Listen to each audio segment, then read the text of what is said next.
آپ سب متوسط یا غریب لوگ بیٹھے ہو، میرے نبی جیسا غریب پوری کائنات میں کوئی نہیں۔ میں جبوتی صومالیہ گیا ہوں، وہاں کے غربت کو دیکھ کر مجھے لگا جیسے لفظ غربت بھی ان کی غربت پہ روتا ہے۔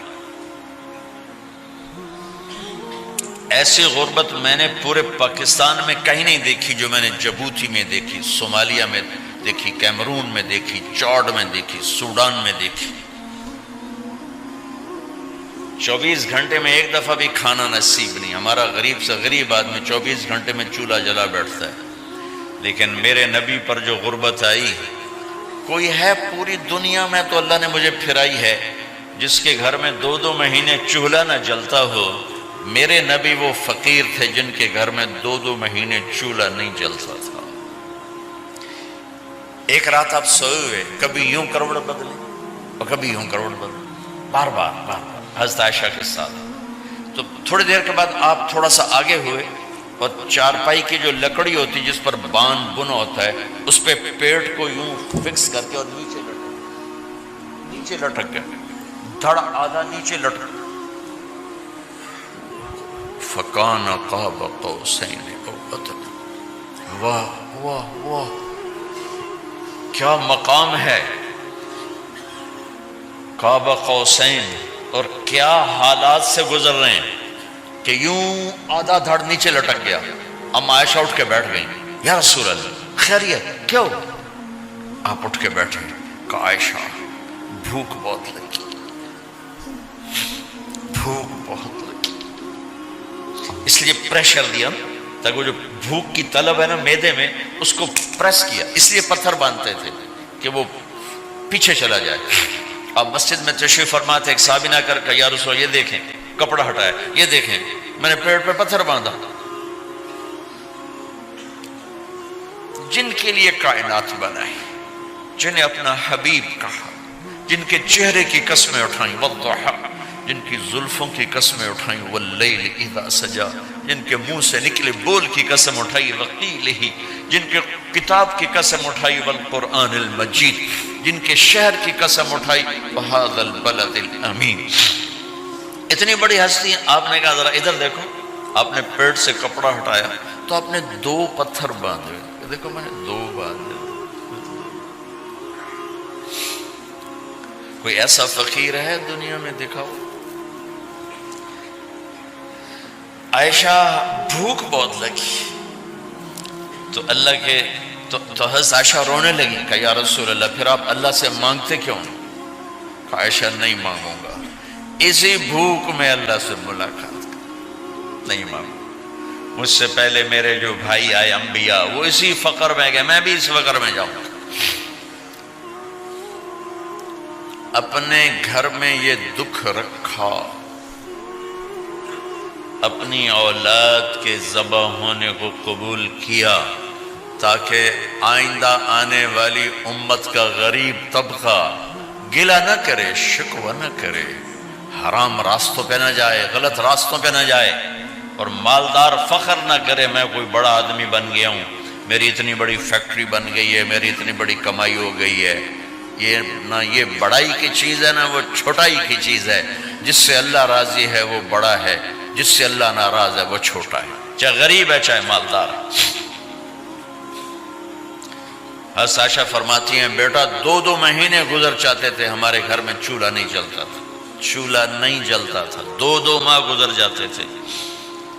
ایک دفعہ باغ میں تشریف لے گئے، عبداللہ بن عمر آپ کے ساتھ ہیں، صبح کا وقت ہے تو اب کھجوریں گری پڑی، جو ملک نہیں ہوتی نا، کسی کوے نے ٹھونگ ماری، کسی طوطے نے اس کو ایسے ہی وہ اس کو ٹک دیا اپنی اس کے ساتھ چونچ کے ساتھ، تو وہ گر پڑی۔ اب اٹھا کے صاف کر کے کھا رہے تھے اور عبداللہ سے کہہ رہے تھے عبداللہ تو نہیں کھاتا؟ انہوں نے کہا جی مجھے بھوک نہیں ہے۔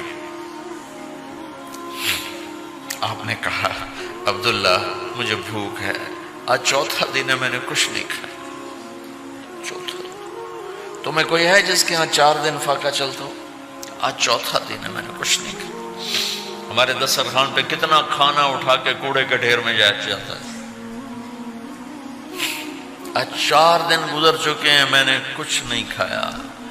هذه صبح رابعة ما ذقت شيئا، آج چوتھی صبح میرے اوپر طلوع ہوئی ہے، ایک لقمہ نہیں کھایا۔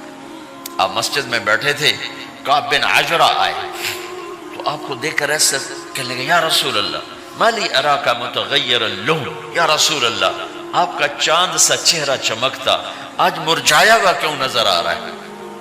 تو آپ نے یوں دیکھ اپنے پیٹ پہ یوں انگلی رکھ کر کہا ما دخل جوفی ما يدخل جوف ذاتک منذ ثلاث، کعب آج 3 دن گزر چکے ہیں، پیٹ میں ایک روٹی کا ذرہ داخل نہیں ہوا، ذرہ، لقمہ نہیں ذرہ، روٹی کا ایک ذرہ پیٹ میں داخل نہیں ہوا۔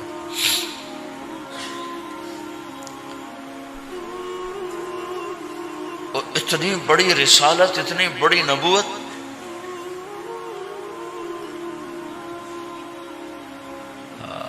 اپنی امت کے غریبوں کی تسلی کے لیے اور اپنی امت کے مالداروں کو سبق دینے کے لیے کہ اللہ رزق دے تو اپنی حیثیت نہ بھولو، اور اللہ نہ دے تو اپنے حبیب کی قربانی نہ بھولو۔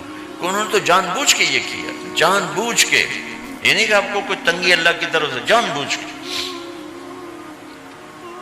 اور سارے گھر کا یہ حال ہے۔ حضرت فاطمہ رضی اللہ تعالیٰ عنہ سے ملنے گئے، کہا بیٹے میں اندر آ جاؤں، میرے ساتھ عمران بھی ہیں، ایک صحابی تھے عرب سردار، میرے ساتھ عمران بھی ہیں۔ کہا ابا جان میرے گھر میں اتنی چادر نہیں کہ اپنے آپ کو چھپا سکوں، پردہ کرنے کے لیے میرے پاس چادر کوئی نہیں، تو آپ نے اپنی چادر اندر دے دی، کہا اس سے پردہ کرنا، تو لپیٹ لی۔ اب اندر آئے تو آپ نے پوچھا میں نے سنا تھا تو بیمار ہے، میں تیرا حال پوچھنے آیا ہوں۔ تو باپ کو دیکھ کے آنسو نکل آئے کہ یا رسول اللہ بیماری بھی ہے اور بھوک بھی ہے، دونوں ہی ہیں، صرف بیماری نہیں بھوک بھی ہے۔ بڑے بڑے مصیبتوں سے لڑ جانے والے ماتھے پہ کبھی بل نہ آیا، بیٹی کے آنسوں نے پگھلا بھی دیا اور رلا بھی دیا، آپ بھی رو پڑے، آپ بھی رو پڑے۔ پھر کہا میری بیٹی نہ رو، والذی بعث اباک بالحق ما ذقت من 3 ایام طواقا، آج تیسرا دن ہے میں نے ایک لقمہ نہیں کھایا، میں تیرے ساتھ۔ اور میری بیٹی میں تمہیں بتاؤں، میرے رب نے مجھے کہا تھا میرے حبیب اگر آپ چاہیں تو احد پہاڑ سونا بنا دو، 10 میل لمبا چوڑا ہے احد پہاڑ، 10 میل، میں احد پہاڑ سونا بنا دوں آپ کی خدمت میں پیش کروں؟ تو میں نے کہا نہیں یا اللہ مجھے نہیں چاہیے، میں ایک دن بھوکا رہوں گا، ایک دن کھانا کھاؤں گا۔ پھر فرمایا بیٹی کیا تجھے یہ عزت کافی نہیں ہے کہ اللہ نے تجھے جنت کی عورتوں کا سردار بنا دیا؟ یہ سرداری سونے چاندی میں تل کے نہیں ملی، ہوئے ہوئے ہوئے میں قربان جاؤں۔ بھائیو اب سب ماشاءاللہ نوجوان نظر آ رہے ہو، تھوڑا وقت نکال کے اگر آپ پڑھے ہوئے ہو اپنے نبی کی زندگی پڑھا کرو، اپنے نبی کی زندگی پڑھا کرو، بڑا ایمان بھی بنے گا، حوصلہ بھی ملے۔ آپ حسن حسین کو کہتے تھے میری آنکھوں کی ٹھنڈک، میرے جگر کے ٹکڑے، میرے سینے کی ٹھنڈک، میرے لاڈلے، جنت کے چاند، جنت کے سردار، میرے 2 پھول، یہ سارے الفاظ حسن حسین کے لیے ہیں۔ اور ان کے بھوک کی وجہ سے رونے کی آواز سنتے تھے اور تڑپتے تھے، لیکن روٹی نہیں مانگی ان کے لیے، روٹی نہیں مانگی، کہ اپنی امت کے غریبوں کو تسلی دینی تھی کہ اگر میں فقیر بن کے جا رہا ہوں تو تمہارے اوپر بھی امتحان ہے، چند دن برداشت کرو۔ آپ نے فرمایا سب سے پہلے میں جنت میں داخل ہوں گا، سارے نبیوں پر جنت حرام ہے جب تک میں نہ چلا جاؤں، اور ساری امتوں پر جنت حرام ہے جب تک میری امت نہ چلی جائے، سب سے پہلے میں جنت میں داخل ہوں گا۔ وما یا فقراء المؤمنین، اور میرے ساتھ میری امت کے غریب لوگوں، میرے ساتھ میری امت کے غریب لوگ میرے ساتھ پہلے داخل ہوں گے۔ حضرت فاطمہ کے گھر میں فاقہ حد سے بڑھ گیا تو حضرت علی نے فرمایا کہ جاؤ اللہ کے نبی سے کچھ تو مانگ کے آؤ، کچھ تو پیٹ میں جائے۔ زندگی میں کبھی ایسا موقع نہیں آیا، یہ ایک دفعہ اتنا فاقہ آیا کہ حضرت علی جیسی ہستی نے بھی کہا جاؤ۔ تو آپ تشریف لائیں اور دروازے پہ دستک دی تو اتنا پیار تھا. جب حضرت فاطمہ گھر میں داخل ہوتی، اللہ نے ہمیں اولاد کے ساتھ کیا سلوک کرنا ہے اللہ نے ہمیں اپنے نبی سے یہ بھی سکھایا. حضرت فاطمہ جب بھی گھر میں آتی، اور ساتھ ہی تو گھر تھا، دیوار سے دیوار ملی تھی، روز کا آنا جانا تھا، تو میرے نبی بیٹھے نہیں رہتے تھے، آؤ فاطمہ کیا حال ہے، کھڑے ہو جاتے اور تیزی سے آگے بڑھتے. دروازے پر ہی حضرت فاطمہ کا ہاتھ پکڑ لیتے، ہاتھ کا بوسہ لیتے، بوسہ لے کر ہاتھ پکڑے پکڑے بیٹی کو چارپائی پہ پہلے بٹھاتے، اس کے بعد خود بیٹھتے تھے. اکرموا اولادکم، میرے نبی نے کہا اولاد کو عزت دو، پھر وہ تمہیں عزت دیں گے. ہمارے ماحول میں اکثر ماں باپ نے اولاد پہ ڈنڈا ہی اٹھایا ہوتا ہے، پھر ان میں بغاوت پیدا ہو جاتی، پھر کہتے ہیں اولاد نافرمان. آپ نے دستک دی تو کہنے لگے یہ تو فاطمہ کی دستک ہے، خیر تو ہے، پہلے تو کبھی اس وقت میں آئی نہیں. تو آپ نے ام ایمن سے کہا دروازہ کھولو.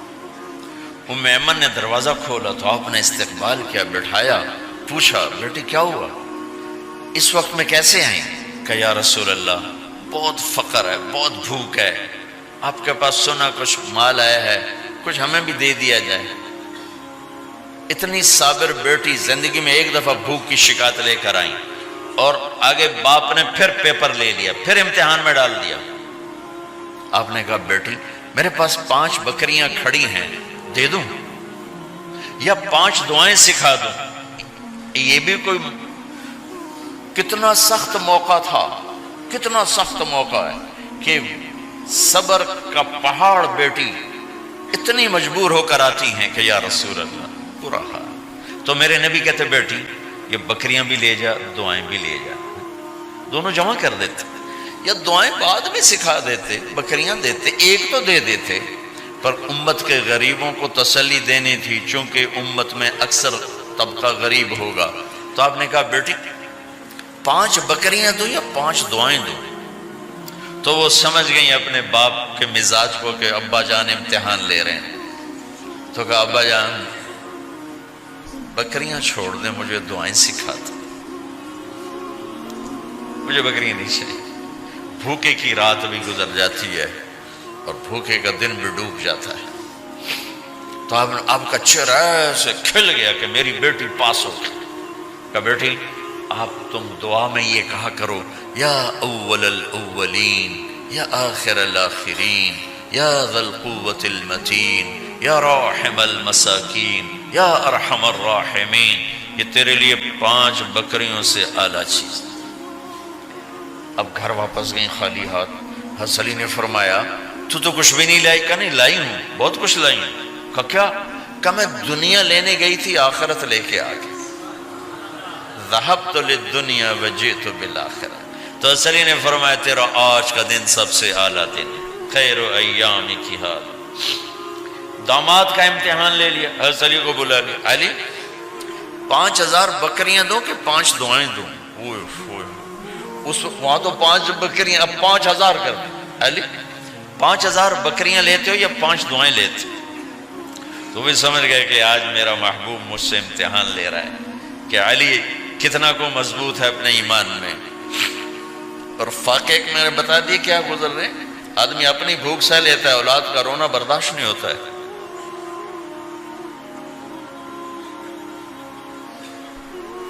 علی 5 دعائیں دوں کہ 5000 بکریاں؟ حضرت علی نے عرض کی یا رسول اللہ دعائیں سکھا دیں، بکریاں نہیں چاہیے. میرا نبی کا چہرہ کھل گیا کہ میرا داماد بھی پاس ہو گیا. علی تو یہ دعا مانگا کر روزانہ، اللہم اغفر لی ذنبی ووسع لی خلقی وبارک لی فی رزقی وقنعنی بما رزقتنی ولا تذهب قلبی الی شیء صرفتہ عنی. یہ 5 دعائیں تو مانگا کر، 5000 بکریوں سے زیادہ ہے. اللہم اغفر لی ذنبی، اللہ میرا گناہ معاف کر. وسع لی خلقی، میرے اخلاق عالی شان کر. بارک لی فی رزقی، میرے رزق میں برکت دے. قنعنی بما رزقتنی، مجھے لالچ سے نکال دے، مجھے لالچی نہ بنا، مجھے حریص نہ بنا. ولا تذهب قلبی الی شیء صرفتہ عنی، جو تو نے مجھے دیا نہیں اس کی میرے اندر سے طلب بھی ختم کر دے، مجھے اس کا طلبگار بھی نہ بنا، کہ یہ 5000 بکریوں سے زیادہ ہے۔ میں نے تھوڑا سا اپنے نبی کے گھر کا نقشہ آپ کو بتایا کہ یہ چند دن صبر کی دنیا ہے، اللہ راضی ہو گیا تو موت سب سے خوبصورت پیغام